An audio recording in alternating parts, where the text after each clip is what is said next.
tell those young aspirants who are preparing for your PT journey, because we're very close to PT, and how should we go about doing this PT preparation, and what is the role of practice test, and how one diagnoses one's problem and then how one corrects it. Could you throw some light on that? Definitely, sir. Sir, I think PT is like the first stage, and it's the very important. It's a very important stage because although its marks are not counted in the final marks list, but if you do not clear PT, you will never be able to write mains. So it's very important that you clear PT, but at the same time, it's very important that you devote the right amount of your preparation time for PT, because if you spend too much time, you might be compromising on your mains preparation, and that will be that can backfire. So it's very important to devote the right amount of time. I would say number one, assess yourself. For like it's if your first attempt and you do not have any experience with PT, I think 4 months is a good time to dedicate for complete PT preparation. On the other hand, if you have like given previous attempts and you are quite comfortable with your PT, I think 2 months or 3 months, that should be a personal decision.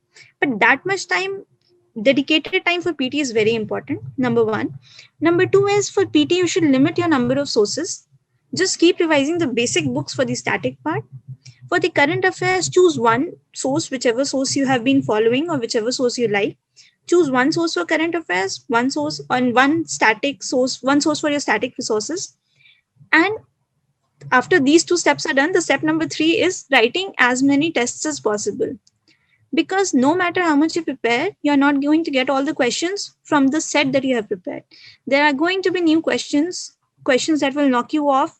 So you must be prepared to handle such situation. And that is why it is essential to write those tests.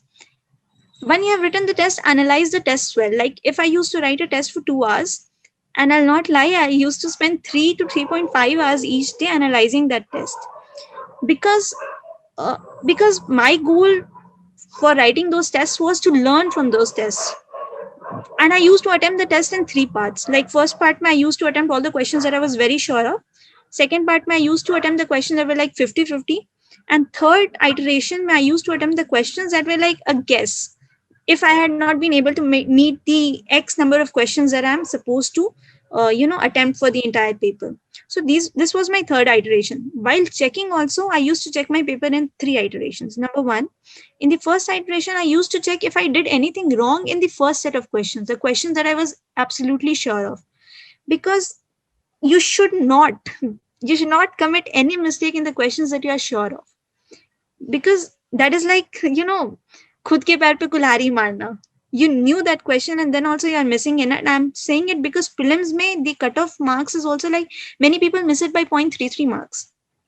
So one negative can do you a lot of bad to you. So it's very important that you do not make any incorrect attempt in the first set of questions. For the second set of questions, if you are like guessing at 50-50, analyze why did you make a mistake? Was it because you were overweighing towards certain options and not considering the others, or because you had not read the question nicely? So analyze it well. And in the third set, try to keep number of questions that you are making a wild guess for at a minimum. But still, like sometimes we have to make all those guesses. Then that also we learn that how did I make a guess? Was it because the other options were like absolutely, pathetic, that none of them could have been a correct answer? Sometimes this also happens, that we read a question, but we do not attempt it thinking that we do not know anything about the question. But if you read the options, you'll figure out that the other 3 options will be like absolutely pathetic. There is no means by which that very option can be correct. So elimination is also a trick that you learn. So this is my advice for all the people who are like trying to prepare for the prelims exam at this stage.